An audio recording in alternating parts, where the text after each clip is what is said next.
Otep, otep, otep, otep. Salut, bienvenue sur la page de Bertie le Kamite, l'imperturbable négro-thérapeute, le défenseur des causes justes qui avance malgré les vents contraires. En espérant que cette courte vidéo vous apportera un plus. Vie, force, santé à vous, pluie de bénédictions ancestrales.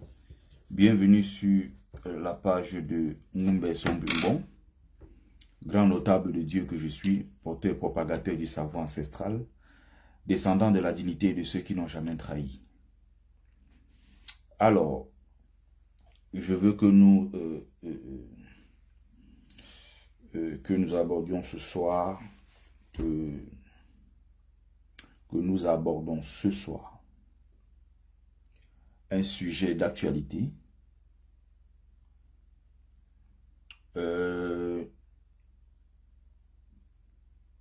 qui pour moi, au final, n'est pas un vrai sujet d'actualité. Pour quelques raisons que je vais évoquer ici un peu plus tard, je vais entrer dans les détails. Et je vais en profiter pour attirer l'attention du président élu Maurice Kamto. De rester très fort, de rester très prudent parce que nous avons besoin de lui. Nous avons besoin du président Maurice Kamto. Alors, j'invite ceux qui nous rejoignent à partager, à mettre des commentaires, à mettre le maximum de likes et le maximum de cœurs. Alors là, je vais entrer dans le vif du sujet. Vous avez un ancien ministre de Paul Biya qui s'appelle Issa Chiroma Bakari, qui a déposé sa démission aujourd'hui. Et on en parle partout. Et le fait qu'on en parle partout est une preuve qu'effectivement, nous avons échoué, est une preuve que nous avons beaucoup baissé en termes de standing. Est-ce que quelqu'un comme Issa Chiroma Bakari, est-ce que la démission d'un individu comme Issa Chiroma Bakari devrait impressionner ou attirer l'attention, drainer autant de foule? Est-ce que ça devrait attirer l'attention des gens? Comme sur les médias, je vois partout, on en parle.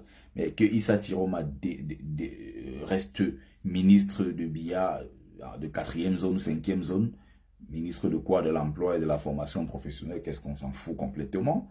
Ce n'est pas un ministre, ce n'est pas un ministère de souveraineté, ce n'est rien du tout. Il démissionne et on en parle partout dans les médias. J'ai envie de sortir de là pour faire une analyse un peu plus poussée. Pour dire que c'est nous qui avons baissé le standing. En réalité, Issa Chiroma Bakari ne représente rien du tout. Pour ceux qui sont en live, n'oubliez surtout pas de mettre les likes et mettez les cœurs. Les likes, les cœurs, les likes, les cœurs, c'est très important. Vous écrivez Good Life, vous participez au live en commentaire. Malheureusement, je ne peux pas être sur TikTok parce que mon TikTok est bloqué jusqu'au 29. Je vais pouvoir le débloquer juste après. J'ai dû dire, peut-être prononcer des mots qu'il ne fallait pas dimanche et ils m'ont bloqué. À chaque fois, il faut coder, parler le franc-anglais et tout, pour pas qu'ils comprennent. Et parfois, ceux qui nous écoutent ne sont pas que tous des Camerounais, malheureusement. Donc, Issa Chiroma, c'est qui en réalité? Issa Chiroma, c'est quelqu'un qui n'a pas un parcours respectable. Issa Chiroma ne peut pas être cité parmi les intellectuels camerounais. Il n'en est pas un. Issa Chiroma Bakari ne peut pas être considéré comme l'un des meilleurs de sa génération, même quand il était sur les bancs. Issa Chiroma Bakari n'est pas un Camerounais brillant, parmi les Camerounais les plus brillants, qui sont aujourd'hui des enseignants d'université, qui sont aujourd'hui des gens qui sont des cadres, des hauts cadres dans des organisations internationales, des gens qui ont créé des grandes structures, d'autres qui sont des grands hommes d'affaires, d'autres qui sont dans des productions de l'intellect, qui sont dans des productions, n'est-ce pas, des centres de recherche et autres. Donc, Issa Chiroma Bakari, en réalité, ne représente pas grand-chose. Les gens comme ça existent, pourquoi? Parce que Biya a permis que le système fasse la promotion de ce genre d'individus. Il ne représente rien du tout. C'est quelqu'un qui est dans un village perdu quelque part là-bas à Garoua, Il a rassemblé quelques populations misérables. Et il a donné ses voix, c'est-à-dire qu'il récupère des villageois de chez lui, il se présente comme étant leur leader, il crée un parti politique, et il va s'allier maintenant au RDPC pour avoir un poste de ministre. Et donc, Biya a besoin de ce genre de personnes pour perpétuer son pouvoir. Et progressivement, quand ces gens-là, les élections municipales, législatives, présidentielles, tout ça, quand ça approche, lui va dans son village avec l'argent de l'État, c'est-à-dire que le carburant, les voitures à sa disposition, on donne même comment on appelle la logistique, on installe les tentes et tout, pour recevoir les invités de marque, pendant que les populations, n'est-ce pas, sont sous le soleil, suent à grandes gouttes de sueur, n'ont pas d'eau potable, n'ont pas de puits, n'ont pas d'hôpitaux, n'ont pas de routes, n'ont rien du tout. Il va se servir de la misère de son peuple. Son peuple, lequel peuple, n'est-ce pas, présente, n'est-ce pas, ses besoins immédiats. Lui, il porte ça, il va à Yaoundé livrer ça au RDPC qui lui dit, ok, bon, tiens-toi là, on a juste besoin des voix pour que le RDPC se maintienne au pouvoir. Issa Tiroma Bakari a joué ce rôle-là à la perfection pendant au moins bientôt 20 ans déjà. Il y a un autre qui s'appelle Boulé Bouba Magari qui joue le même rôle auprès du régime.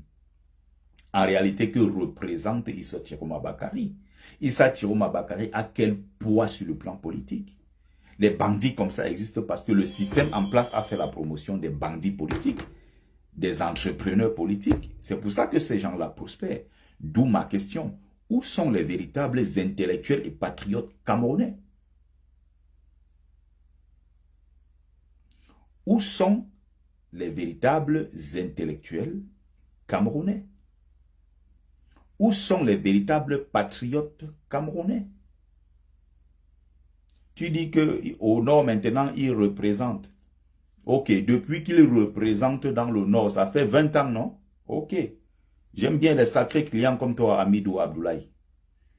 Je serais surpris. Une façon de dire que votre Kamto sera surpris. On connaît déjà votre discours. Bon, oui, au nord, il représente beaucoup. Bon, depuis qu'il représente beaucoup dans le nord, on a vu Issa Tiroma dans le même nord, en train de se filmer à côté d'une école en paille, dans des écoles où il n'y a pas d'eau, il n'y a pas de table-banc, où les gens mettent des pailles dans le Grand Nord, là où il y a la plus grande misère, la plus extrême au Cameroun, c'est dans le Grand Nord. Beaucoup d'enfants de ce Grand Nord sont à Yaoundé, ils ont des postes de responsabilité, ils sont élus du Grand Nord, ils sont à Yaoundé, ils ont des postes de ministres, de sénateurs et tout ce que vous voulez, d'ambassadeurs et tous ces trucs-là. Les mêmes là maintenant, quand ils sont là, ils votent, poussent ces populations pauvres à voter le RDPC qui accélère encore leur misère dans le Grand Nord. Vous ne vous plaignez pas. Bon, maintenant, puisque tu sais que je suis pro-Kamto, pour faire du mal à Kamto, une façon de dire que vous qui voulez mépriser le poids politique de Issa Tiroma Bakari, vous serez surpris bientôt. Bon, depuis qu'il a donc un grand poids politique au Grand Nord, il a fait quoi pour les nordistes? Issa Tiroma a fait quoi pour les nordistes? Vous avez oublié. Mais quand il faut être contre Kamto, il faut être contre le MRC. Là, vous devenez efficace, vous devenez lucide en fait. Là, vous commencez à voir, je te pose la question, Amidou Abdoulaye, puisque tu es présent, réponds-moi en commentaire. Je suis à côté de la plaque, je sais. Issa Tiroma Bakari a un grand poids dans le Nord. Il a combien d'élus dans le Nord? Il y a combien de personnes dans le Nord? Et même d'ailleurs, ça m'inspire même. Vivier, il parle du Grand Nord comme vivier électoral. Ce qui est un faux débat, comme la population, les nordistes se positionnent aujourd'hui comme les faiseurs de président, ce qui est complètement faux.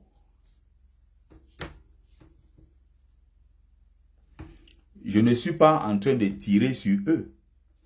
Tu dis au lieu de... J'ai fait un live ce matin, et pendant que je faisais le live ce matin, j'étais en train justement de citer Bello Bouba Maïgari.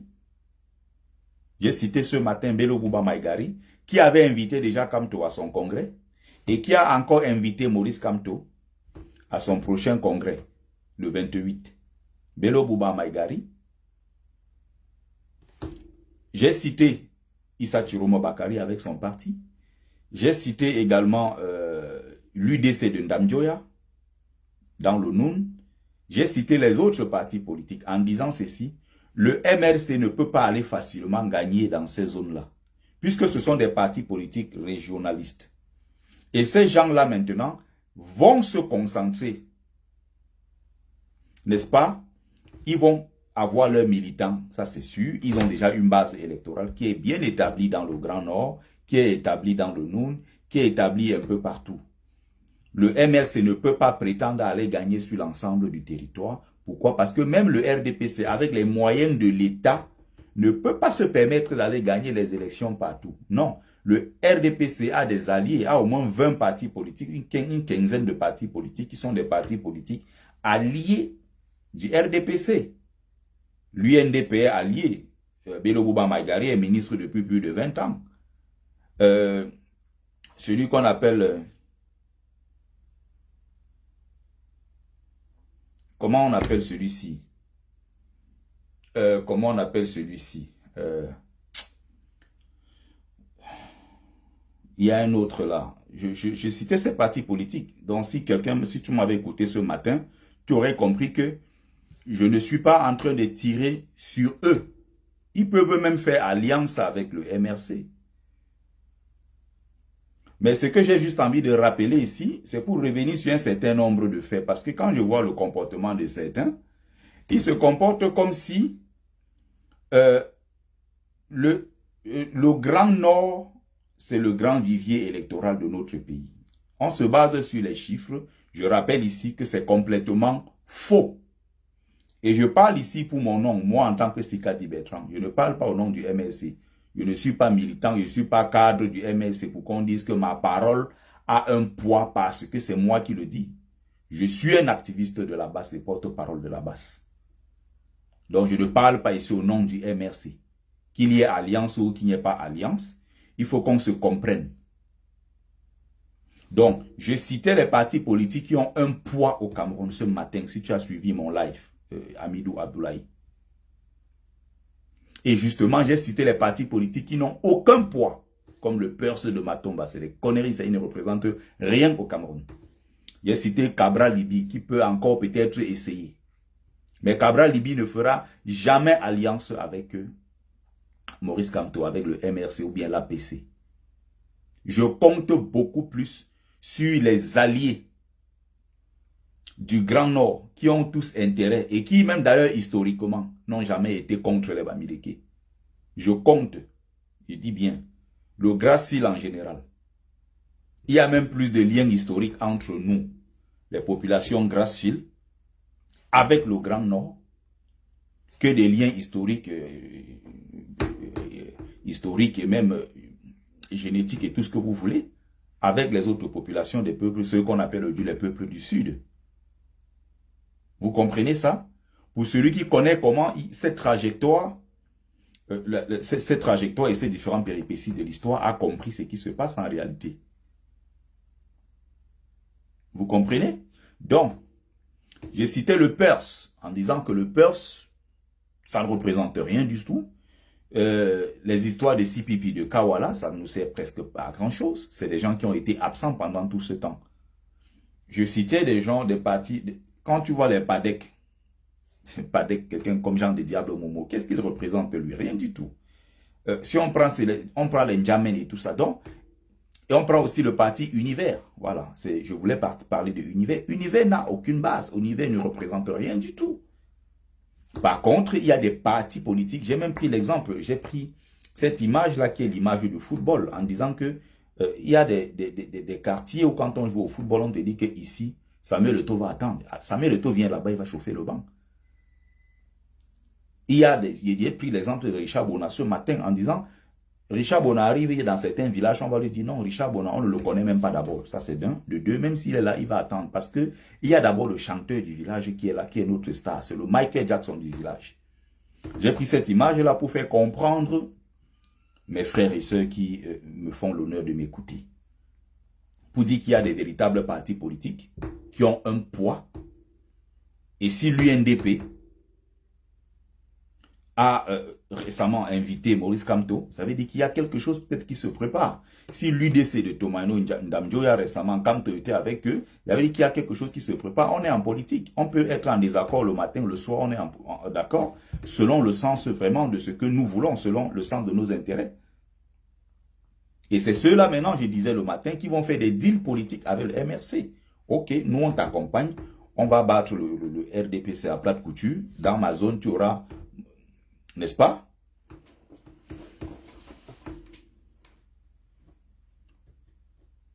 Là maintenant, ces gens-ci, ils auront... on va faire le deal avec eux. On va faire le deal avec eux. Et puis, moi, quand je parle du Grand Nord, c'est ayant un minimum quand même de connaissances sur le Grand Nord. Et même quand je vois les intellectuels bamileke, quand ils parlent du Grand Nord, les intellectuels bamileke, à un certain moment, même dans leur recherche et de ce qu'ils essayent de présenter toujours, ils ont tendance à vouloir rapprocher le peuple bamileke des peuples qui historiquement n'ont rien à voir avec nous. Le bamileke a plus à voir avec le Grand Nord qu'avec les autres parties du Sud, historiquement. Quelqu'un qui est... Excusez-moi. Oui, j'écoute. Allô?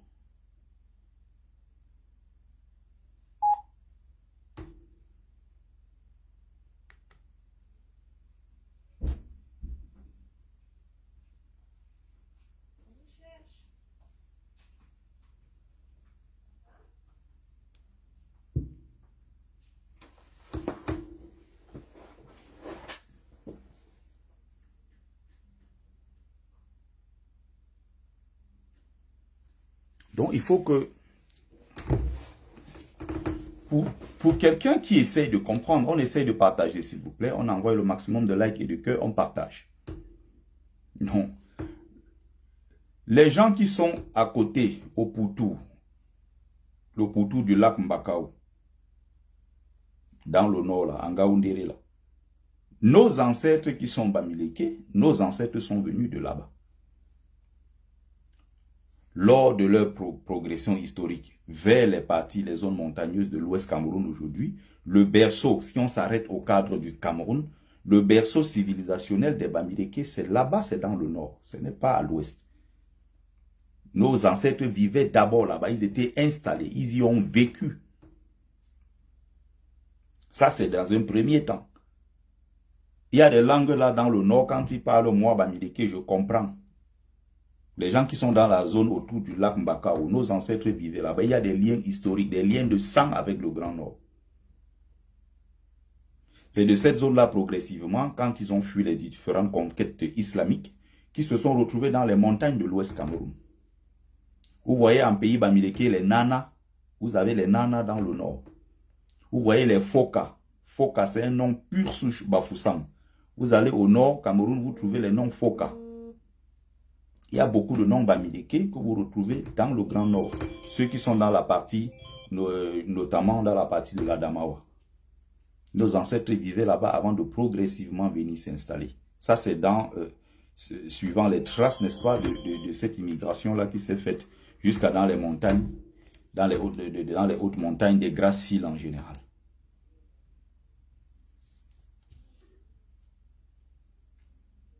Contrairement aux autres peuples que nous avons rencontrés plus tard, avec qui on n'avait pas véritablement de lien.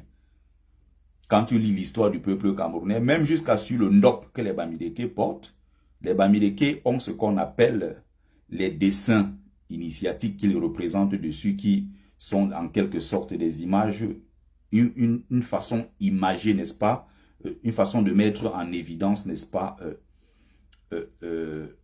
leur civilisation à travers des images. Vous voyez? Ces dessins que vous voyez, ça représente un certain nombre de choses dans la cosmogonie bamileke en général, Grasses-Îles en général et bamileke en particulier. Mais le coton qu'on utilisait pour fabriquer ces ndop-là venait du nord. Il y a eu des liens historiques, des liens depuis très longtemps entre le peuple bamileke et le peuple du nord. Les va-et-vient se faisaient. C'est parce que l'État n'a pas travaillé à réunir ces peuples-là que on a l'impression qu'un Bamileke n'a rien à voir avec le Nord. Récemment, voilà le nom du ministre de la Jeunesse, Mounouna Foutou, quand il a été attaqué, il y a un tribaliste là, celui qu'on appelle c'est Mamouda quoi là. Il y a Un gars, un nordiste peul comme ça, avec des cheveux enroulés comme ça, là, qui travaillait avec Amougou Belinga, qu'on avait arrêté, on a mis en prison, là. Il a un nom là où c'est Youbas, voilà, Youbas Mahmouda. Quand Youbas Mahmouda insultait les combattants de la base, qu'est-ce qu'il disait? Voilà les Bamileke de la base qui sont allés attaquer leur propre frère du village. Ils l'ont enfariné en croyant que c'était un Bamileke, en croyant que c'était... ils ont confondu, ils ont enfariné quelqu'un. Ils sont allés enfariner leur propre frère du village. Bref, au départ, il ne sait même pas déjà, il ne se rend pas compte que Mounou, quand il entend Futsu, lui, quand il parle de Futsu, il est convaincu que c'est un Bamileke. Or, Moumouna Futsu, là, c'est un nordiste. Donc, lui, dans sa tête, ne conçoit pas, ne comprend pas que dans le même nord, là, il y a les mêmes noms que vous voyez là-bas, qui se retrouvent chez nous. Il dit bien, les gens qui sont dans cette zone-là, quand ils parlent, moi, je comprends. Il y avait d'ailleurs une amie qui était de là. Quand elle parlait de moi, dans sa langue, quand elle parlait, je comprenais ce qu'elle disait. Vous voyez? Donc, je suis en train d'expliquer ça pour que les gens comprennent. Il y a des liens très, très forts, mais à cause du manque de voies de communication, parce que, par exemple, quelqu'un qui est en Bouddha, si tu quittes Bouddha pour aller en Gaoundéré, on va d'abord t'envoyer à Yaoundé. Si tu vas jusqu'à Yaoundé, avant de reprendre le train qui va t'amener en Gaoundéré. Or, si tu pars de Bouddha, tu montes juste comme ça, tu tombes en Gaoundéré. Les Bamoun que vous voyez, s'ils montent de partir de chez eux là-bas, en passant vers, il y a une zone là, je ne sais plus comment ils appellent, ils montent par là, ils arrivent plus facilement en Gaoundé. Mais l'État n'a pas fait l'effort de créer des routes, des voies de communication pour faciliter ce métissage avec les populations. L'État n'a pas fait ce travail. Donc, les alliances politiques peuvent se faire à tout moment. Les alliances politiques, on peut ne pas être d'accord le matin, le soir, on est d'accord par rapport à un certain nombre d'intérêts. En politique, ça change. Donc, quand j'ai fait le live le matin, je mettais bien en évidence ces partis politiques qui ont un véritable poids. Mais maintenant, je reviens sur ce que je voulais faire comme communication aujourd'hui, c'est quoi? C'est pour revenir sur les personnes même qui portent ces mouvements. Quand vous voyez aujourd'hui au Cameroun, quelqu'un comme Issa Tiroma Bakari, qui a fait une déclaration, mais qui est très grave. On est, je crois, en 2019, quelque chose comme ça, au plus fort de la crise de Boko Haram. Une maman avec un bébé sur le dos est abattue comme un lapin par l'armée camerounaise, sous prétexte qu'elle est quoi, Boko Haram. Ministre de la communication à l'époque, Issa Tiroma Bakari, fait une communication pour expliquer aux Camerounais que on accuse le gouvernement pour rien. Cette image-là est un montage. Et c'est ça s'est passé au Mali.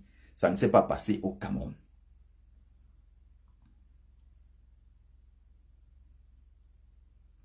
Issa Tiroma Bakari a dit de façon très claire que ça s'est passé au Mali, pas au Grand Nord Cameroun. On s'est rendu compte plus tard.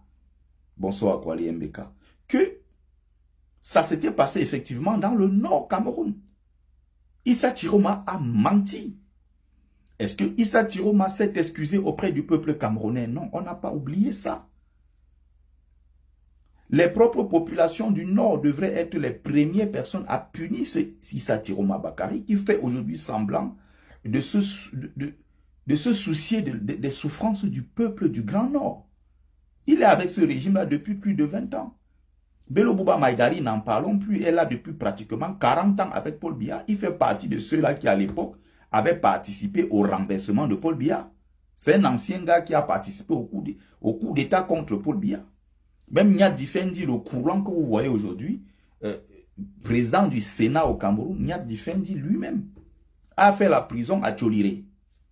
Il faisait partie des gens à l'époque qui étaient contre le système en place. Ils sont plutôt devenus par la suite, il était contre Biya, ils sont devenus les grands défenseurs de Paul Biya. Devant Dieu et les hommes. Nous n'oublions pas ces parties de l'histoire de notre pays. Les gens aujourd'hui, quand ils commencent à parler d'Issa Tiroma Bakari, ils oublient que c'est ce même gars-là qui pendant 20 ans a soutenu le régime, aujourd'hui fait semblant. Donc c'est aujourd'hui qu'il se rend compte que le Grand Nord, ça ne va pas. C'est aujourd'hui qu'il se rend compte que dans le Grand Nord, il n'y a pas d'eau, il n'y a pas d'électricité. Mais ce qu'il est en train de faire, ça rend service à l'opposition camerounaise. Qu'il y ait des alliances ou qu'il n'y ait pas alliance, ce que j'avais envie de rappeler ici dans mon live, c'est quoi? J'ai précisé, j'ai mis en commentaire, où sont les intellectuels camerounais? C'est pour ça que je parlais du profil de quelqu'un comme Issa Thiro Mabakari. Il peut avoir un poids politique, il peut ne pas avoir un poids politique. Ce n'est pas véritablement ce qui compte.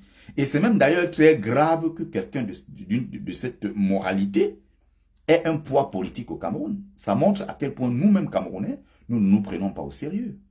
Dans un pays d'Afrique de l'Ouest, Issa Thiro Mabakari aurait été démis de ses fonctions depuis très longtemps. Issa Thiro Mabakari ne serait même pas passé quelque part tenir un discours devant 20 personnes. La foule allait le huer, crier sur lui jusqu'à ce qu'il descende de l'estrade. Mais au Cameroun, Issa Thiro Mabakari peut être encore aujourd'hui un héros pour les uns et pour les autres. Et même d'ailleurs, y compris de certaines femmes qui peut-être ne sont même pas au courant, ne se rendent pas compte que c'est ce même mec-là qui a dit que cette femme-là, cette image-là n'était pas au Cameroun, cette image c'était au Mali. Ce qui est très grave. Comme nous-mêmes, en tant que Camerounais, nous sommes des fausses personnes, nous sommes enclins à faire du mal gratuitement, on est des personnes les plus détestables, même ici en diaspora, malgré que les Camerounais soient brillants, partout quand tu arrives, tu dis que tu es Camerounais, les gens ne te font pas confiance, les gens ne te regardent pas d'un bon oeil, c'est par rapport à ce que nous-mêmes nous avons fait un peu partout. On va vous dire, oui, les Camerounais c'est intelligent, oui, les Camerounais c'est des gens ceci, c'est des battants, c'est des ceci, mais ça s'arrête là. Au niveau maintenant des relations humaines, les gens détestent beaucoup les Camerounais. Beaucoup se foutent de nos gueules partout. Et oui, quand tu regardes comment les Camerounais se comportent, tu comprends très vite. Donc, le but pour moi ici, c'est pas de dire que... Je ne sais pas si je me fais comprendre en fait.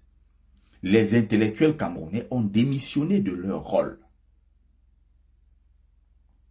Issa Thiro Mabakari, certainement, avec ce qu'il est en train de faire, du moment où il crée un désordre à l'intérieur du RDPC, nous, ça nous arrange, nous, de l'opposition. Demain, il peut nous rejoindre. Il y a des tractations peut-être qui sont en cours.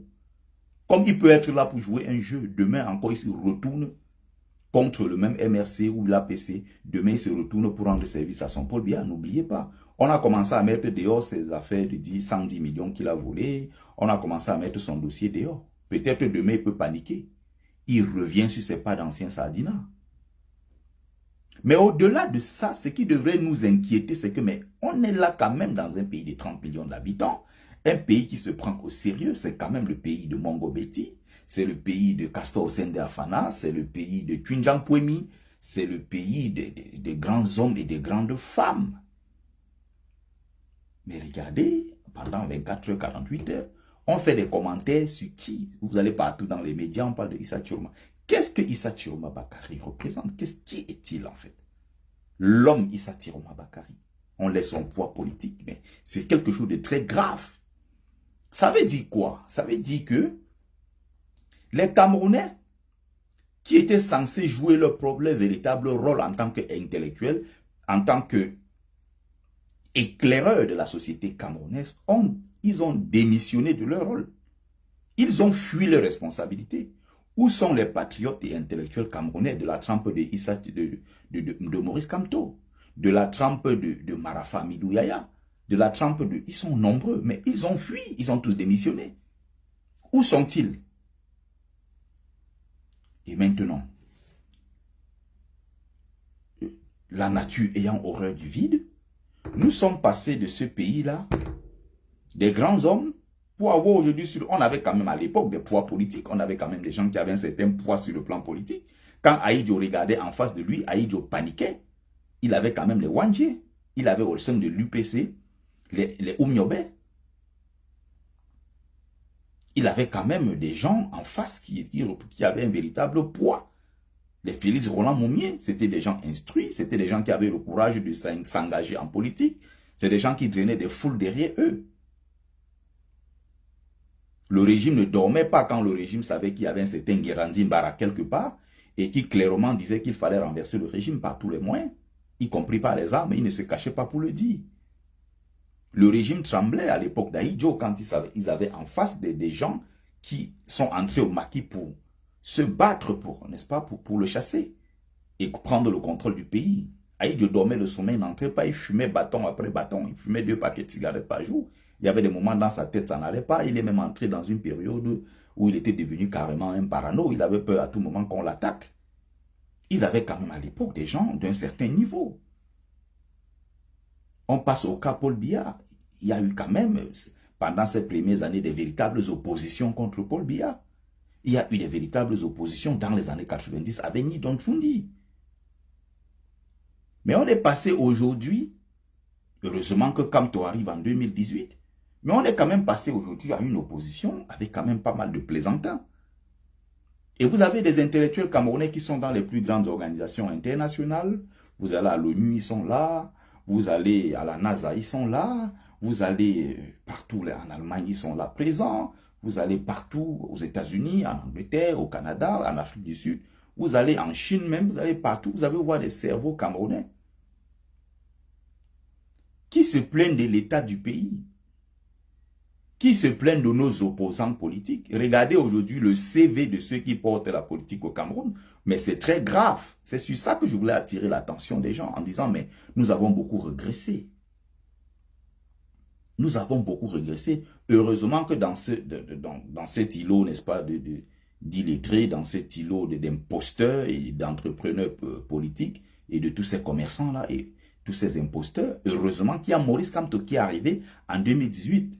Ce serait beaucoup plus grave que cela. La nature a horreur du vide, que ceux qui se plaignent prennent leurs responsabilités. Quand vous avez aujourd'hui les gens de la trempe de Serge Espoir Matomba, Matomba n'est rien d'autre qu'un bandit, un féman qui n'a pas de parcours. Mais regardez au Cameroun, les qui deviennent députés. Serge Espoir Matomba, voilà les députés du Cameroun. Voilà le Serge Espoir Matomba qui vient devenir député. Quand tu consultes son parcours, l'école il n'a pas été, travailler il n'a jamais travaillé, c'est des voyous, des fémans qui font le one number, qui font des trucs, qui font des voyages bizarres dans Jupiter, on ne sait pas où ils passent, ils reviennent avec beaucoup d'argent, en boîte de nuit avec les femmes, ça coule à gauche, à droite, après ils disparaissent. C'est des gens qui arrivent en politique comme ça, comme un cheveu dans une soupe, tu ne comprends pas trop leur parcours et tout, non. Du jour au lendemain, on te dit, Serge Espoir Matomba, il allait négocier à Yaoundé, il est revenu, blablabla. Demain, il devient député. Demain, il devient maire. Demain, il devient élu du peuple. Il se sert de son argent qu'il a obtenu, on ne sait pas par quel moyen. Il a ses financements occultes. Il investit ça en politique et il prend un poste. Vous, donc les intellectuels camerounais, vous, les véritables patriotes camerounais, vous qui vous plaignez, ah, je suis médecin, quand je viens au Cameroun, chez moi, personne ne me connaît, je suis grand ceci, docteur, professeur agrégé, blablabla. Si vous avez fui vos responsabilités, les autres vont occuper vos places. Arrêtez donc de vous plaindre. Si vous ne pouvez pas prendre vos responsabilités en entrant véritablement en politique pour occuper la place qui est la vôtre. Si vous ne le faites pas, les voyous vont sortir de toutes parts, ils vont le faire. On a quand même régressé en termes de casting sur le terrain politique, mais c'est très grave. Vous avez au Cameroun des gars comme les Cabral Libi. Cabral Libi n'a aucun parcours. Cabral Libi n'a jamais travaillé de toute sa vie. Or, la politique,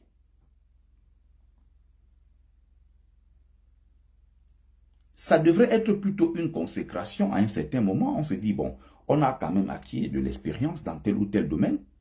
On arrive en politique quand même avec un background. On est chef d'entreprise, soit on est travailleur. Cabral Libi ne peut te montrer aucune fiche de paye. Cabral Libi ne peut te montrer rien du tout, un document qui prouve qu'il a créé une entreprise, qu'il a géré une entreprise, rien du tout. C'est quelqu'un qui était sur les bancs, et pendant qu'il était sur les bancs, c'est le genre qui était toujours proche de l'administration, dans les réunions à gauche, à droite, il négociait ceci, c'est des gens qui voulaient toujours être proches de l'administration. Il gérait même l'argent de l'administration, de l'épicerie, à l'université, qu'il a ruiné. À gauche, à droite, il montait et descendait. C'est quelqu'un qui n'a pas de parcours. Cabral Libi, il est qu'il est juriste. Il est juriste où? Il a travaillé où? Il n'y a pas de traçabilité. Mais Cabral Libi a joué son jeu. Il a pu tirer son épingle du jeu. Il faut accepter cela.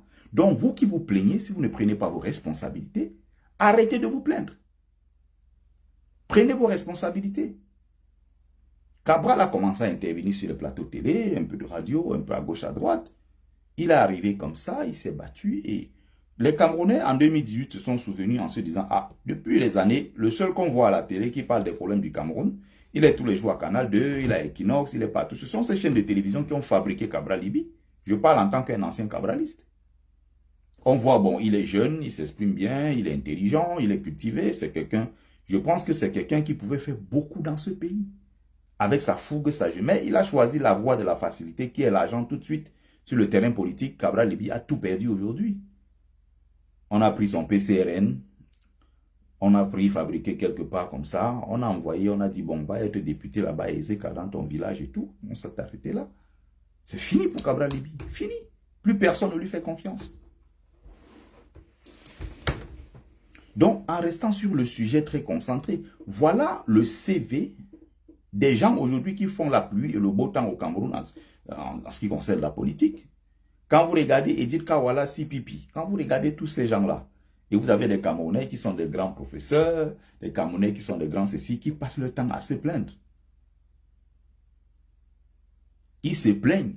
Mais qu'est-ce qu'ils font concrètement sur le terrain? Personne ne prend leur responsabilité. Nous, on est déjà comme ça dans la politique. Donc, depuis 7 ans-là, ce que nous faisons tous les jours, les gens voient. Les gens nous observent. Nous, on se bat depuis 7 ans pour le changement du système. Donc, demain, là, si on veut aller prendre un poste pour être député ou maire ou élu ou quoi que ce soit, les gens ne vont pas oublier qu'on s'était battu. Or, nous, on n'a pas de grand parcours.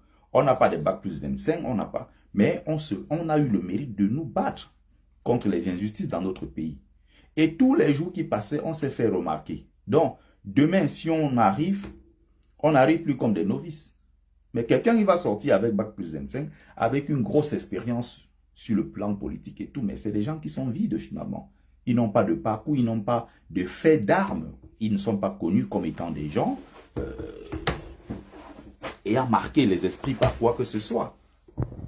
C'est pour ça que vous voyez ces mêmes gens-là, en même temps ils sont jaloux de nous, en même temps ils nous attaquent. Vous voyez quand ils sont souvent assis dans leur bureau, ils sont dans leurs réunions et tout, ils disent que non, c'est eux la vraie diaspora. Mais vous êtes la vraie diaspora dans quoi quand on ne vous voit pas? Vous êtes la vraie diaspora, on ne vous voit pas quand on parle du Cameroun. Ils sont nombreux comme ça, ils sont ici à Paris. Ils se lèvent le matin, ils vont dans des grands bureaux, ils ont un chauffeur à leur disposition, ils ont même des gardiens, ils ont tout ce que vous pouvez comme protocole et tout. Mais maintenant, sur le terrain, qui les connaît? Qu'est-ce qu'ils font pour les Camerounais? Quand ils traversent les rues de Paris, ils voient leurs frères camerounais en train de souffrir dans les rues. Se sont-ils un jour arrêtés de donner un seul bonbon à un Camerounais en disant que ouais, mon frère Assia, on est ensemble? Même à lui serrer la main, dit que courage, on est ensemble. Est-ce qu'ils ne voient pas les Camerounais qui souffrent? Les mêmes gens là, vous allez les voir quelque part, ils vont vous dire non, non, non, non, ce genre de Camerounais, je n'ai pas affaire à eux, c'est de la racaille. Moi, je suis de la classe 1. Ceci, je suis de la classe moyenne, je fais quand même partie des Camerounais, blablabla, bla, bla, je fréquente des grands milieux, blablabla. Bla, bla. Ça va s'arrêter là. Hein? Sauf que, dans la vraie vie, les Camerounais n'ont aucun souvenir de toi, on ne sait pas qui tu es. Donc tu peux être dans ton milieu, n'est-ce pas, UP, faire croire aux gens que non. Le lendemain, les Camerounais, comme Cabral Libi, je vous disais, les gens, Cabral Libi était plus populaire que Kamto en 2018. Hein, les gens oublient ça.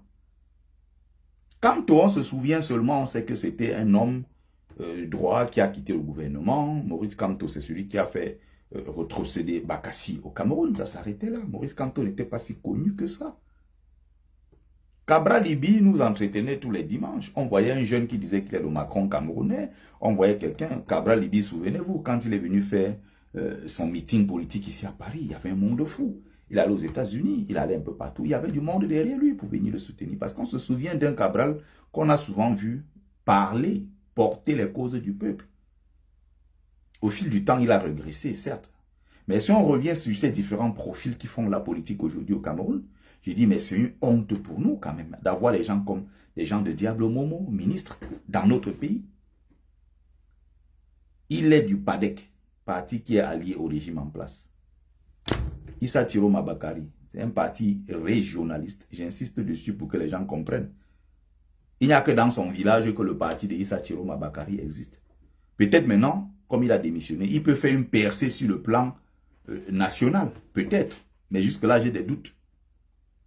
Issa Chiroma Bakari n'est pas aimé, il est très détesté des Camerounais. C'est pour ça que je prends ces exemples-là pour que les gens comprennent. Maintenant, il y a qui d'autre que je voulais citer? Les Ndjamen qui arrivent avec ma part. Vous avez les Ndoki qui représentaient quelque chose hier. C'est l'une des grandes figures féminines ces 6-7 dernières années au Cameroun sur le terrain politique. Michel Ndoki a beaucoup apporté. Après encore, c'était la chute libre. Justement parce qu'on est très mal entouré. Des gens qui disent que non, tu peux. Tu es la meilleure. Tu dépasses même Kamto.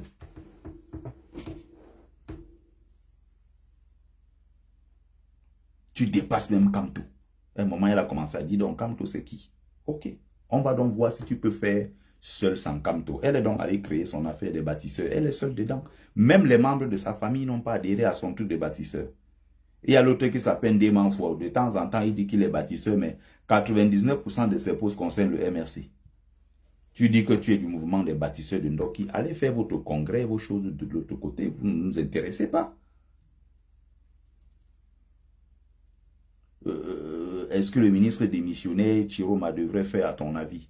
S'il peut apporter un plus à l'opposition, qu'il rejoigne l'APC, où il y a déjà le MRC, le FCC, un certain nombre de partis politiques, qui rejoignent la coalition de l'opposition qui est en place. C'est tout.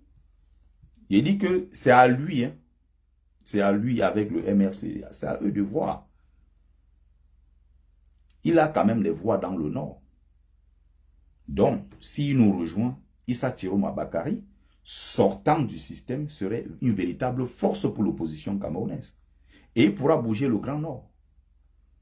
Parce que ce qui compte finalement, ce n'est pas le nombre de militants encartés.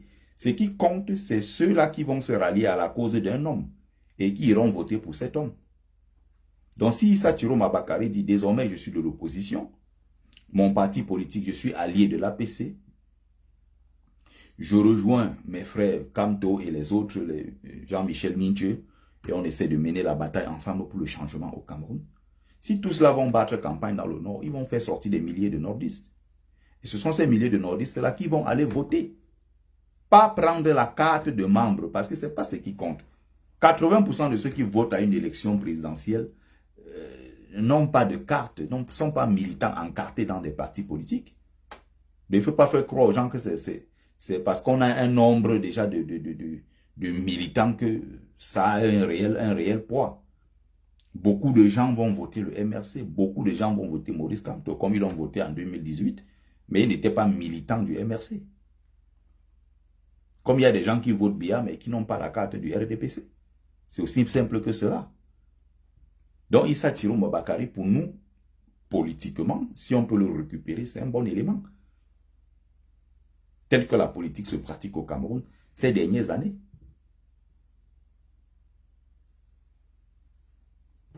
Justement, c'est ça, Amidou. Moi, je peux débattre avec tout le monde. Du moment où on n'est pas là pour insulter mon leader ou m'insulter ou être dans les débats de tribalisme où on attaque les gens sur leur tribu, je peux débattre avec n'importe quel Camerounais, ça ne me pose aucun problème. Il y a juste des limites pour moi à ne pas franchir. Mais ce que je voulais rappeler ici, c'est le profil de ces gens-là qui me dérange. Parce que quand vous regardez même ceux qui à un moment se sont présentés, il y a eu une période là, il y avait un monsieur du Mongo chez moi là, il est un monsieur beau, le professeur Mila Assouté. Le professeur Mila Assouté est arrivé en c'était en 2011. C'était 2018 ou quelque... Non, le professeur Mila Assouté, je crois que c'était en 2011. Et tout, il est arrivé avec un bandit aussi qu'on appelle Ilé Kamga, spécialiste des scrutins. C'est des gens qui apparaissent une fois tous les 7 ans. Dès que les élections finissent, bon, ils rentrent aux États-Unis pour faire ses business là-bas. À un moment, tu apprends encore, ah, il est revenu au Cameroun. Comme par hasard, Ilé Kamga est revenu en 2018. Or, le même gars, j'étais plus jeune à l'époque, en 2011. Hein. C'est à l'époque d'ailleurs que je m'apprêtais à quitter le Cameroun. Et je vois sur le plateau de télé un monsieur très éloquent qui parle. Il est venu avec son affaire de haut orange. Il passait partout dans les plateaux de télé. Il disait que nous voulons un seul candidat, Paul Biya. Ce candidat, c'est le candidat le plus facile à battre parce qu'il est vieux, il est fatigué, il n'a rien foutu, blablabla, blablabla. Il est Kamga, quand il parlait, tu lui donnais le bon Dieu sans confession. On était convaincus que ce monsieur, avec son affaire d'offre orange, ils avaient un certain nombre de leaders politiques qui s'étaient ralliés à lui et tout. Tout d'un coup, bam, les élections sont finies. On n'a plus jamais entendu parler de l'offre orange. Il a disparu. J'étais l'autre jour sur sa page, je suis allé le laver là-bas. J'ai dit, pauvre cafard. En 2011, j'avais quel âge? J'avais à peine 23 ans, j'étais encore étudiant à l'université de Douala. Je suis parti de là, j'ai pris la route du Beaux-Arts juste quelques temps après. Mais quand tu voyais ce gars-là parler, tu te dis, mais attends, Paul Biya l'année, si c'est fini, Paul Biya va partir vrai. Nous voici en 2025 en train de combattre le même Biya. Et ce sont des gens comme ça qui ont maintenu ce système en place. Biya a cassé beaucoup de ces gens, beaucoup. Biya a humilié beaucoup de ces gens. Et regardez que sont devenus les Wungli Masaga. Et regardez que sont devenus les Wungli Masaga qui étaient quand même des sommités, des gens qui à une certaine époque étaient dans la véritable opposition, des gens qui faisaient peur. Wungli Masaga. À la fin de sa vie, c'était quelque chose de triste.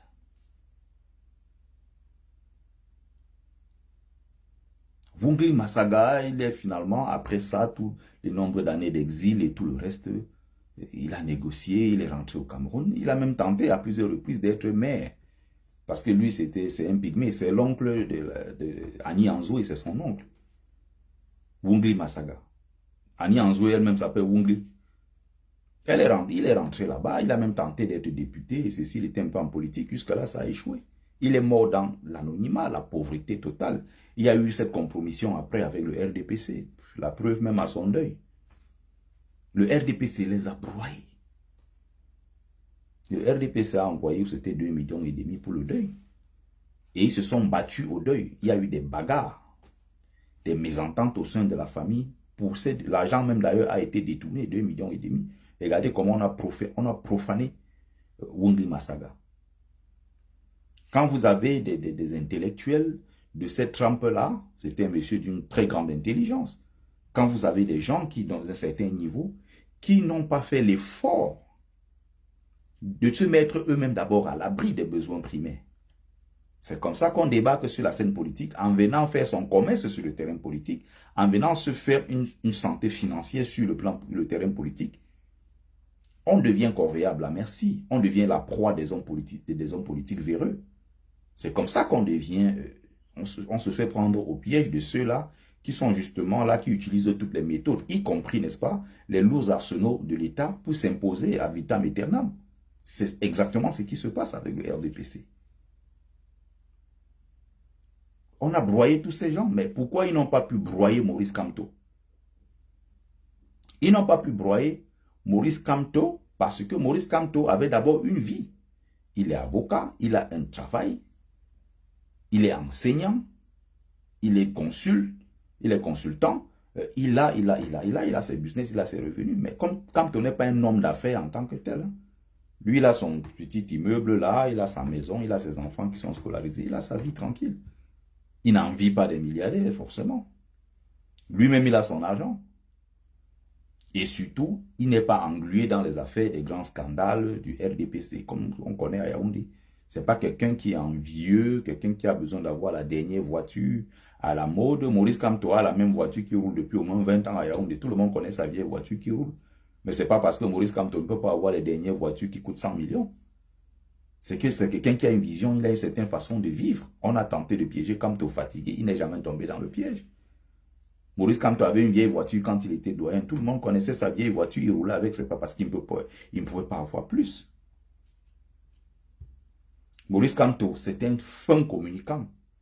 Quand vous voyez Kamto fait exprès de porter les mêmes vestes que tout le monde connaît déjà. C'est toujours ça qu'il porte. Il est auprès du peuple camerounais, mais il sait ce qu'il est en train de faire. C'est pas parce qu'il ne peut pas acheter la dernière voiture ou la dernière veste à la mode. Non. C'est un message qu'on passe au peuple. C'est une façon de dire que je suis des vôtres. Je ne suis pas comme l'autre. Je suis avec vous. Parce que si tu deviens un fêtard, un homme politique qui commence à avoir des soirées en Champagne, un homme politique qui expose pas mal de choses cohérentes qui ne sont pas en rapport avec ce que le peuple vit et connaît, tu deviens quelqu'un qui s'est éloigné du peuple. Et le peuple ne peut pas te faire confiance. Maurice Kamto maîtrise tous ces détails-là. Il a fréquenté des très grands milieux. Il est encore dans ces grands milieux. Donc Maurice Kamto, en matière de communication, il s'y connaît. Il sait exactement ce qu'il est en train de faire en matière de développement personnel. Ce monsieur dégage quelque chose. Non, Chris Waddell, tu ne peux pas dire que Issa Chiroma Bakary, tu es sentencieux. Là, tu es très clair dans tes propos. Non, il ne faut pas. Issa Chiroma Bakary a démissionné pour continuer à servir Paul Biya autrement. Non, on peut être véritablement dans une rupture avec le système. Sauf que maintenant, comme je disais, c'est des gens qui lèchent de deux côtés. Hein? Tu mets ici, il lèche. Tu mets là-bas, il lèche. Chez nous, on appelle ça Penzor Fembe. C'est ça, finalement. Tu mets ici, il lèche. Tu mets là, il lèche. Donc, tu ne sais pas. Ce qui fait que, au moment où nous parlons, on n'est plus sur cette véritable rupture définitive avec le RDPC. Il y a de fortes chances que Issa Chiroma Bakary soit dans une véritable rupture avec le parti au pouvoir. Mais après, il ne faut pas être sûr à 100%, non. Parce qu'il y a beaucoup de choses qui peuvent se passer derrière. Beaucoup de choses. Donc, le but de mon live, c'était quoi? Rappeler qu'en termes de standing, on a beaucoup baissé. Parce que les intellectuels, les patriotes camerounais ont refusé de faire leur devoir. Alors, ne vous plaignez pas. Si vous laissez l'espace, les Matomba vont les occuper, les Nouran Foster vont les occuper, les Cabral vont les occuper, les Kouvondo vont les occuper, les Plaisantins, comme vous appelez quoi, les Akeremouna vont les occuper, les qui d'autres? Les Edi Kawala vont les occuper. Robert Kona du PCRN, un papa perdu dans un village au nord qu'on ne connaît pas, bah, il a créé son parti. Cabral a récupéré. Aujourd'hui, c'est devenu un parti qui a eu des députés, des élus, je veux dire, sur le plan national. Vous pouvez dire tout ce que vous voulez. Ce papa a ce mérite. On peut ne pas être d'accord avec le professeur Franklin Nyamsi ou à Cameroun sur sa méthode qui consiste à fragiliser, à casser le MRC et Kamto. Mais il a le mérite et le courage de s'être lancé en politique. Ce sont quand même eux, ce sont eux qui ont le savoir. Ce sont eux qui ont la connaissance. Ce sont eux qui enseignent d'ailleurs tout cela. Ce sont eux, les philosophes ou les enseignants de philosophie. Ce sont des gens qui ont quand même un certain niveau de connaissance. C'est une insulte que on est dans un ministère, quelqu'un comme Jean de Diable Momo, et on a quelqu'un comme Nyamsi qui est en France. Ce n'est pas possible quand tu regardes. Les gens comme ça doivent prendre leurs responsabilités. Alors, si vous ne prenez pas vos responsabilités, vous restez des intellectuels tout simplement qui sont dans la parole, vous ne descendez pas sur le terrain politique, vous aurez des gens comme des Bandankani qui vont parler. Vous allez faire tout ce que vous faites. Les Bandankani vont parler. Les Bandankani vont occuper l'espace politique, médiatique et tout le reste. Ils vont finir par donner l'impression aux gens que non, ils représentent, ils valent quelque chose. Les Limbilobé vont prendre la parole, ils vont s'imposer. Hein? Si les Nyamsi se cachent, ils ne prennent pas leurs responsabilités. Si les Abdelaziz Moundé se cachent, ils ne prennent pas leurs responsabilités. Les Limbilobé vont perdurer, ils vont, je vais dire, ils vont percer, ils vont s'installer. Des gens qui ont un certain nombre de connaissances, des gens qui ont un certain nombre qui sont des érudits, des gens qui s'y connaissent, doivent apprendre à prendre des risques. Allez, laisser tout ça aller s'installer au Cameroun. Faire la politique sur place au Cameroun. Rassembler les gens. Bonsoir, Evelyne Jonkou. Bonsoir. Christian Djeya, bonsoir. Tafo Jordan, toujours au rendez-vous. Bonsoir Larose. Bonsoir Gabriel. Que les Nyamsi là, qu'ils prennent leurs responsabilités. J'ai mal de le voir assis à Rouen en train de parler du mouvement Lilipak et autres. Si les Nyamsi là ne prennent pas les devants, qui vont prendre le devant? C'est parce que les Nyamsi comme ça là, n'ont pas fait, ils ne sont pas à leur vraie place qu'on a au Cameroun, les Matomba. Il y a une dame qui s'appelle Nouran Foster. Une dame comme ça, elle vend les produits décapants. Elle vend les cheveux des cadavres indiens et brésiliens. Voilà son travail, Nouran Foster. Si tu lui demandes à l'Assemblée nationale, c'est quoi la loi, c'est quoi ceci, elle ne connaît pas. Mais si vous ne jouez pas votre rôle, vous n'occupez pas votre poste, vous n'occupez pas la place qui vous revient, les autres vont le faire à votre place. Et vous n'aurez que vos yeux pour pleurer. On parle quand même du Cameroun, de Castor Sende Afana. On parle du Cameroun, de Tundian Pouemi, des pionniers sur tout ce qui concerne l'économie, les finances et tout ça, des grands diplômés, des gens qui ont impacté des générations entières.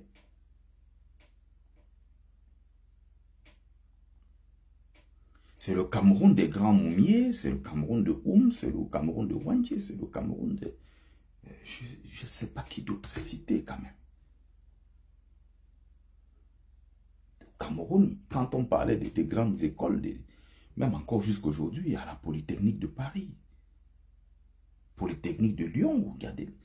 Les gens qui ont enseigné là-bas, les premiers qui sont arrivés ici dans les universités des Blancs, ils enseignaient les Blancs comme on dit. Ils sont nombreux, des grands Camerounais quand même. On a été habitué à un certain niveau, à une certaine classe. Et ceux encore qui portent, qui ont encore cette étoffe-là aujourd'hui, c'est les gens comme les Kamto. Et justement, je veux là rentrer dans la dernière partie, ou du moins l'avant-dernière partie, pour parler ici de des gens comme Marafa Amidou Yaya, qui ont commis des erreurs, qui ont été arrêtés par le régime. Pourquoi? Parce que Marafa Amidou Yaya a été imprudent. C'est quelqu'un qui était très apprécié de ses collègues. Partout où il est passé en tant que professionnel, il a fait un travail formidable. C'est quelqu'un qui représentait une véritable menace pour Paul Biya. À un moment, ils ont commencé à se dire, attention, ce type-ci peut être dangereux pour nous. On a fabriqué quelque chose, on l'a arrêté, on l'a mis très vite en prison. Pourquoi? Parce que Marafa Amidou Yaya n'a pas été prudent. On peut même l'accuser. Quelque part, on peut même l'accuser en se disant, mais tu as en quelque sorte livré l'espoir de millions de Camerounais. Comment on peut reprocher aussi au président Maurice Kamto d'être arrivé un peu trop tard en politique? Pourquoi il est venu maintenant? Peut-être si Kamto avait même commencé les choses à l'âge de 50 ans, il serait président depuis très longtemps, il aurait changé le Cameroun. Nous, si on n'aurait même pas Boza. Mais il arrive aussi en politique un peu tard. Il pouvait s'y prendre un peu plus tôt. C'est pour ça que je dis, Maurice Kamto doit être prudent. Parce qu'on est à 3 mois des élections. Maurice Kamto, à lui, c'est l'espoir de 30 millions de Camerounais. C'est-à-dire, y compris même les gens du RDPC, leur espoir, c'est Maurice Kamto. Au sein même du RDPC, ils prient matin, midi et soir pour que Kamto arrive au pouvoir. Parce que c'est Kamto qui viendra les sauver. Ils sont nombreux qui sont des otages au sein du RDPC. Des otages. Il y a des gens en prison qui sont des gens du RDPC. Ils prient que, pardon, Kamto, prends l'affaire là. Tu nous libères d'ici. Donc, ce que je voulais dire, c'est quoi? C'est que tous ces gens sont là parce que ceux qui sont censés occuper cette place-là ont démissionné de leur rôle. D'où ma question. Où sont les véritables intellectuels et patriotes camerounais? Sortez de vos réserves, sortez de votre léthargie. Venez sur le tatami. La nature a horreur du vide. Si vous ne le faites pas, les autres le feront à votre place. Vous ne communiquez pas assez.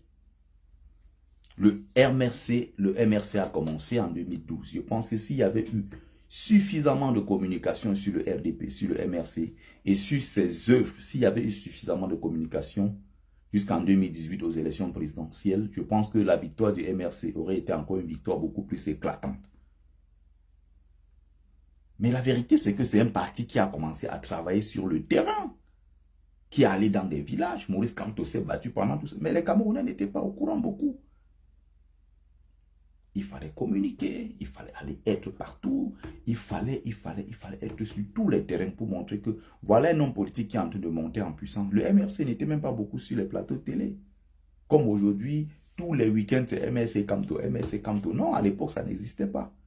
Le peuple se souvient de qui? On se souvient de Cabral, parce que celui qui a lancé le mouvement qui parlait de ça tout le temps, 11 millions de citoyens, c'est les projets que nous avons portés sur la toile. L'autre jour, j'ai sorti une de mes vidéos de 2017. Les gens étaient surpris que oui, je soutenais Cabral à l'époque. Vous comprenez? Donc ceux qui sont censés faire leur travail doivent faire leur travail. On doit apprendre à s'investir, à se lancer. Bonne nuit, Amidou Abdoulaye. Bonsoir, Yolande Samira. On doit prendre le temps pour bien faire les choses. Et non seulement se plaindre de ceux qui ont osé. Non, prenez vos responsabilités. D'où ma question, encore une fois. Où sont les véritables intellectuels et patriotes camerounais? On ne devrait pas quand même être en 2025 en train de parler d'élections présidentielles au Cameroun, où vous entendez parler d'un Koumvondo, les choses comme ça. Les Matomba, les Cabral, c'est quoi ça? Le Grand Cameroun, vous avez mis ce pays à quel niveau? Les Tilkawala, vous entendez des noms jupitériens comme ça. Ils ont disparu depuis 7 ans, on n'a plus jamais entendu. 2025, comme par hasard, à quelques mois des élections, vous avez Akeremouna qui vient à Paris, dit qu'il veut rencontrer les Camerounais de la diaspora. Mais tu étais où depuis 7 ans? Il était dans une salle là-bas avec 22 personnes. 22 personnes, 18 personnes même. Parce qu'il y a 4 personnes de la base qui se sont elles-mêmes invitées là-bas. 18 personnes. Ils veulent diriger le Cameroun. Il faut être sérieux. Et nous nous prenons très au sérieux. Il faut respecter le Cameroun. Le Cameroun est un grand pays. Très grand pays. En un seul mandat, Maurice Kamto va remettre le Cameroun sur le toit de l'Afrique. Nous en sommes convaincus. C'est pour ça que dans notre travail, nous restons très sérieux et concentrés. Donc, je parlais du cas Issa Tiroma, je parlais de tous ces hommes politiques-là qui sont... Et je terminais toujours en attirant l'attention, en disant que Maurice Kamto doit être très très prudent. Parce que c'est notre espoir. C'est l'espoir de tout un peuple. Et quand je parle de prudence ici, j'ai également cité le cas Marafa Amidou Yaya. Il y a quand même pas mal de gens dans ce système-là qui à un certain moment ont commis des erreurs.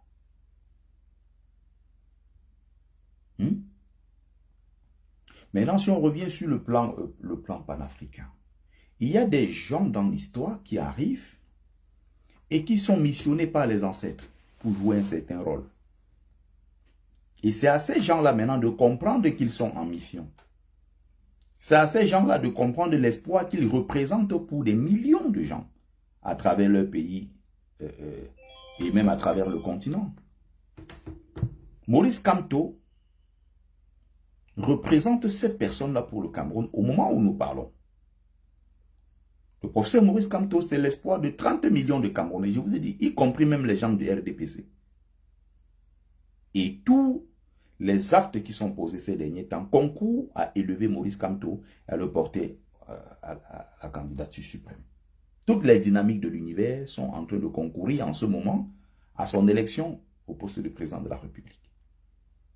Toutes les dynamiques de l'univers. Tous les signaux sont bons au moment où nous parlons. Les planètes sont en train de s'aligner pour le président Kamto. Et c'est à lui maintenant de faire attention.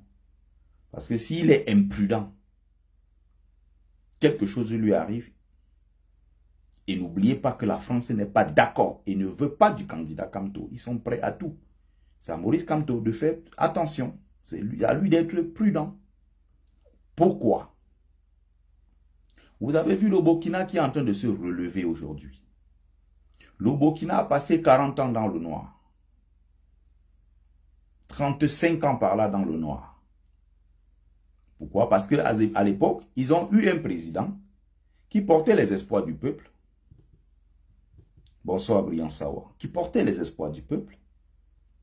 Ils ont eu un président au nom de Thomas Sankara qui portait les aspirations légitimes, les espoirs de tout le peuple burkinabé et qui avait été imprudent.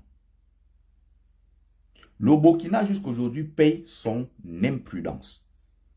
Et Kamto doit faire attention pour pas que le peuple camerounais demain soit en train de payer l'imprudence de Maurice Kamto. C'est important d'expliquer ça. C'est important de prendre des exemples parce que quand on s'apprête à aller jouer le rôle que Maurice Kamto va jouer, on doit être plus prudent, notamment lors des campagnes, notamment lors de ces déplacements. On doit faire beaucoup attention. Parce que Kamto représente l'espoir de 30 millions de Camerounais.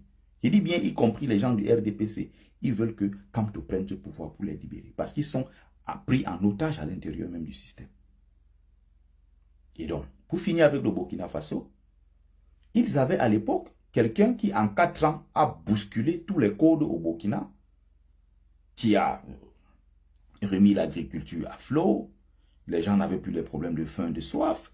Il est arrivé, il a commencé à développer le pays en seulement 4 ans. Il a été imprudent, il a été assassiné.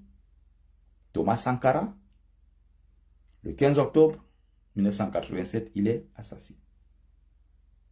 Mais Thomas Sankara, s'il était prudent, il était resté à la tête encore du Burkina, peut-être seulement 15 ans ou 20 ans à la tête du Burkina.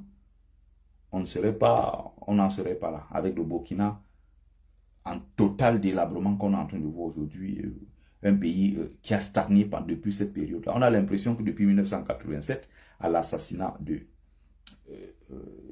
Thomas Sankara, le pays est resté figé. Le pays n'a pas bougé. Ces 3 dernières années, le pays commence à se relever progressivement. Et imaginez si toutes ces années, si Thomas Sankara était au pouvoir, il aurait suffi à l'époque que Thomas Sankara assure sa sécurité. Il a été trop imprudent, il faut le dire. Il faut attirer l'attention des nouveaux leaders. Comme Ibrahim Traoré qui s'amuse à aller dans des mosquées partout, rigoler avec les gens. Attention, si un matin on atteint Ibrahim Traoré, tout ce qu'on est en train de bâtir au Burkina, là, ça va tomber. Si un matin on atteint Maurice Kamto, tout ce qu'on est en train de vouloir bâtir là, ça va s'arrêter. Même s'il y a quelqu'un d'autre, cette personne-là ne sera pas Kamto. Il faut faire très attention. On a dit à plusieurs reprises à Thomas Sankara, tu es en train de prendre des risques démesurés. Ce n'est pas normal qu'en tant que président, que tu te déplaces comme ça au milieu de la foule sans avoir ta protection. Et il prenait toujours ces risques-là. Même quand on lui a dit que tu as ton frère Blaise qui veut te trahir, il a dit, il n'y a pas de souci, c'est mon frère, j'ai grandi dans la même maison que lui. Il a été élevé par mes parents. Il a été chez nous, on se connaît, on a fait l'école ensemble. Non, c'est mon frère. Si c'est Blaise, il n'y a pas de souci. Imprudence. Les nouvelles étant venues depuis l'époque de Tripoli, où l'oncle même de Thomas Sankara, Sankara Mousbila, était ambassadeur là-bas à Tripoli. Il y avait quelques informations qui avaient filtré de quelques émissaires et diplomates libyens qui avaient dit à son oncle justement, appelez votre jeune frère Sankara et dites-lui de faire très attention. Parce qu'il y a quelque chose qui se prépare contre lui. La France-Afrique, avec François Mitterrand, qui n'a pas supporté cet affront lors d'une conférence, où Thomas Sankara disait clairement, sachez que si demain, sur les affaires des dettes et tout, je ne serai plus ici à la prochaine conférence. Il avait sorti un truc comme ça lors d'une conférence. Thomas Sankara, il était jeune, enthousiaste, imprudent, insouciant et tout ça. Voilà ce qui est arrivé au Burkina Faso. Et même quand on arrive au palais de l'entente pour l'abattre, il dit à tous ses collaborateurs, reculez, vous prenez vos distances, je sais que c'est moi qui viens chercher. Et il est en train de sortir, il n'est pas armé. Il y a 2-3 personnes autour de lui, il a une petite arme juste là, de pointe, comme ça, c'est pas possible. Ce genre d'imprudence quand on atteint ce niveau. Et on sait qu'on représente l'espoir de tout un pays. Thomas Sankara est abattu. La France-Afrique jubile. Le Burkina Faso s'est arrêté depuis ce temps-là. On a un espoir qui est revenu en 2022 qui s'appelle Ibrahim Traoré. Et il ne peut pas se permettre ce que j'ai vu récemment.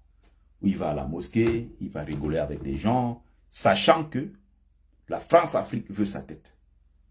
Sachant qu'il y a un certain nombre de pouvoirs. Sachant que même les pays voisins, certains pays voisins même veulent sa tête. Il ne peut pas s'amuser comme j'ai vu récemment. Et regardez en seulement 3 ans qu'il est au pouvoir. 3 ans seulement. Ibrahim Traoré.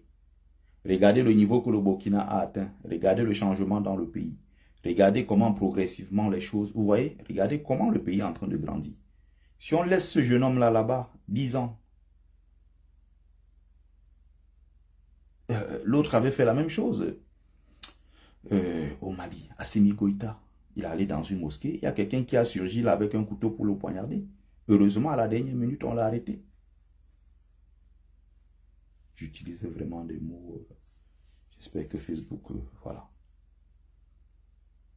Assimi Goïta représente l'espoir du Mali. Des millions de gens à travers l'Afrique. Assimi Goïta doit faire attention à sa sécurité. Être président du Mali, mettre dehors un bandit qui était un France-Africain, chasser l'ambassadeur, mettre hors d'état de nuit toutes ces bases militaires, l'ONU qui contribuait, n'est-ce pas, à la déstabilisation de la sous-région, et tout cet ensemble de choses, mais attention, ce n'est pas une petite décision. Ce n'est pas une petite décision. Assimi Goïta doit faire attention.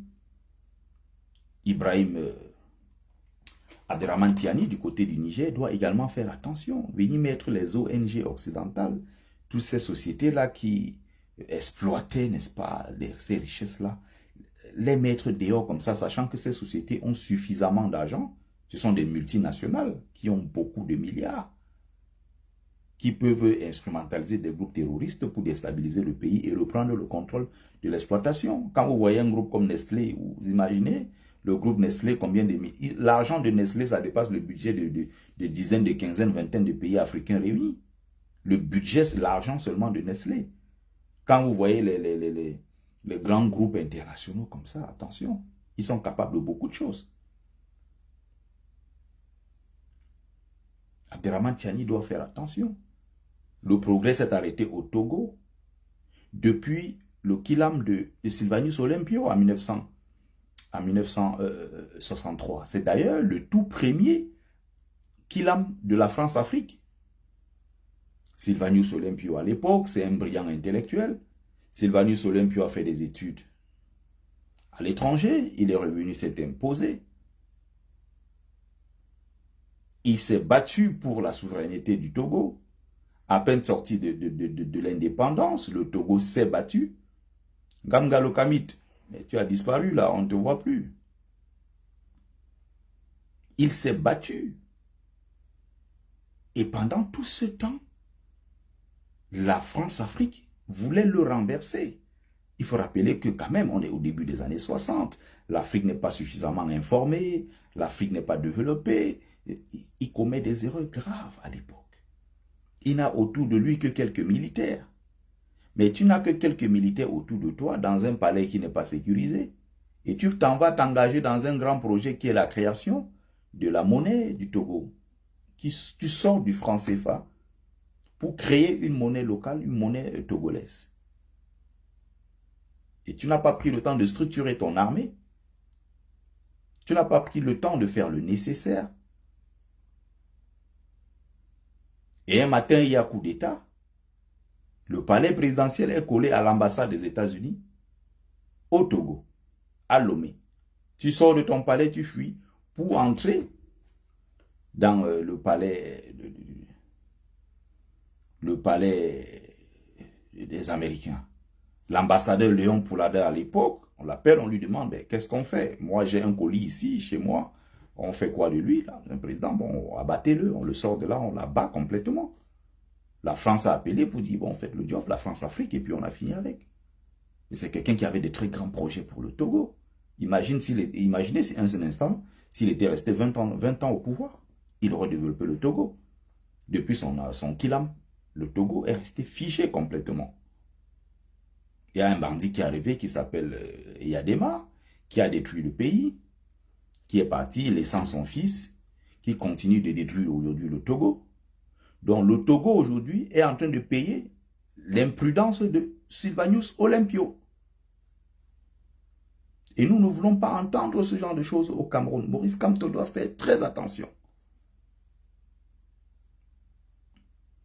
Très, très attention, parce qu'il menace de très grands intérêts. L'intérêt du RDPC au Cameroun, l'intérêt de la France, qui est en train de mettre tout en œuvre pour empêcher Kamto d'arriver au pouvoir.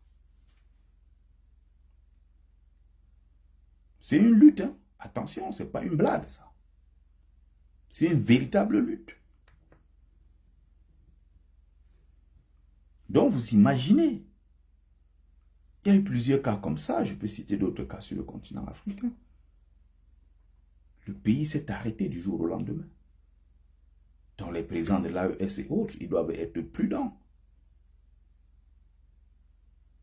Maurice Kamto doit être très prudent. Et je vais sortir en parlant du Grand Nord. Il y a des populations sur l'ensemble du territoire camerounais. Là où il y a le plus de Camerounais au Cameroun, c'est dans le littoral. Je dis bien, là où il y a le plus de Camerounais. Il n'y a pas deux zones la plus peuplée au Cameroun. C'est dans le littoral. Là où les gens s'inscrivent le plus sur les listes électorales, c'est le littoral. Là où les gens sont les plus nombreux, c'est le littoral. Ce n'est pas le Grand Nord. Si on prend les trois grandes régions même du Nord, ça n'atteint pas ce qu'on voit à Douala. Il faut arrêter d'embrouiller les gens. Au point où aujourd'hui, on voit des gens du Grand Nord se positionner comme les faiseurs de rois. C'est-à-dire que vous avez certains journaux jupitériens qui, quand ils parlent du Grand Nord, parlent de ce grand vivier électoral qui décide du sort du Cameroun. Il faut qu'on arrête tout ça. Il y a combien de personnes à Maroua? Il y a combien de personnes à Garoua? Il y en a combien en Gaoundéry? À quel moment on commence à parler de ceux-là qui décident du sort du Cameroun sur le terrain? Mais c'est une vaste blague, cette histoire.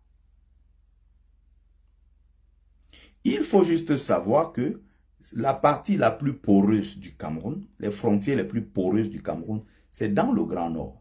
Moi, quand je sortais du Cameroun en 2011, je suis passé par le Grand Nord. Tu peux sortir, tu entres, tu te balades même pendant des semaines.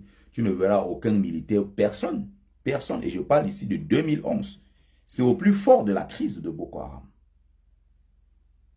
Au plus fort de la crise.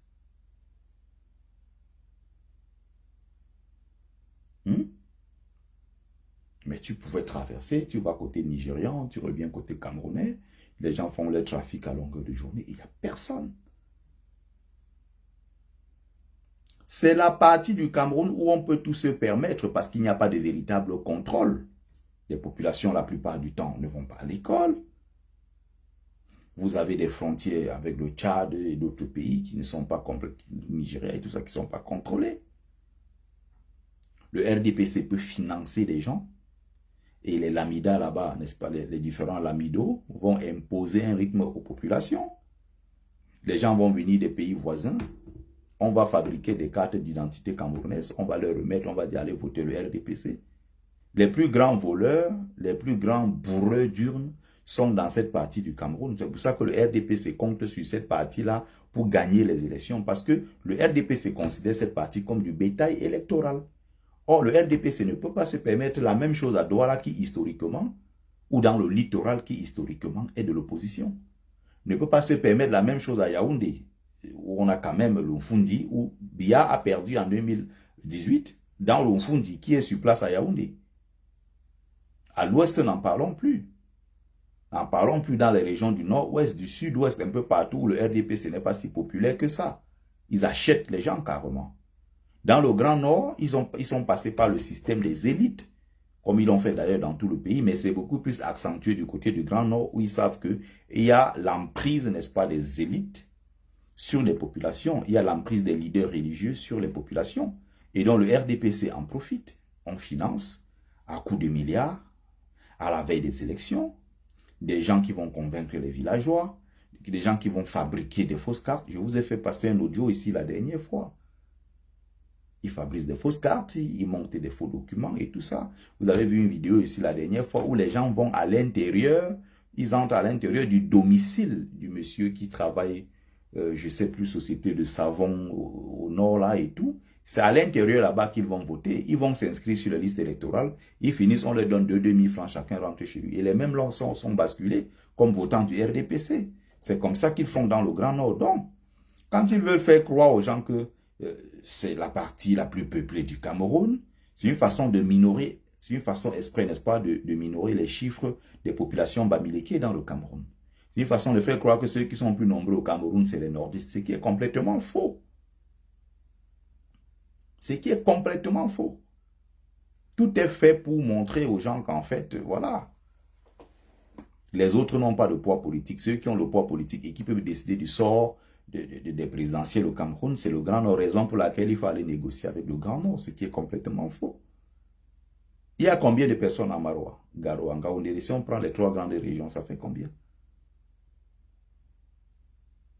Ça fait combien de personnes? Si on prend donc Douala, on prend le littoral, on prend l'ouest, on prend le nord-ouest, on prend le sud-ouest, on prend le centre et toutes ces autres régions. Mais il faut arrêter avec ces histoires.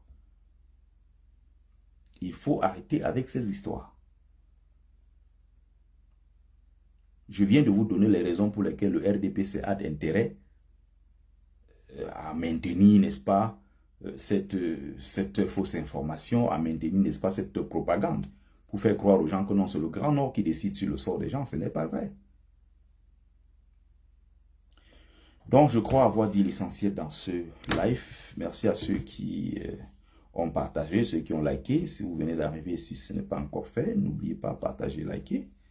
Et voilà, merci à vous. Merci. Très bonne soirée à tous et à toutes. C'était Bertie le Kamite, l'imperturbable négro-thérapeute, défenseur des causes justes qui avance malgré les vents contraires. En espérant que ça vous a plu, vie, force, santé à vous. Pluie de bénédictions ancestrales. C'était Mumbeso Mbungon, grand notable de Dieu que je suis, porteur propagateur du savoir ancestral, descendant de la dignité et de ceux qui n'ont jamais trahi. Otep, Otep, Otep. Très bonne soirée à tous et à toutes.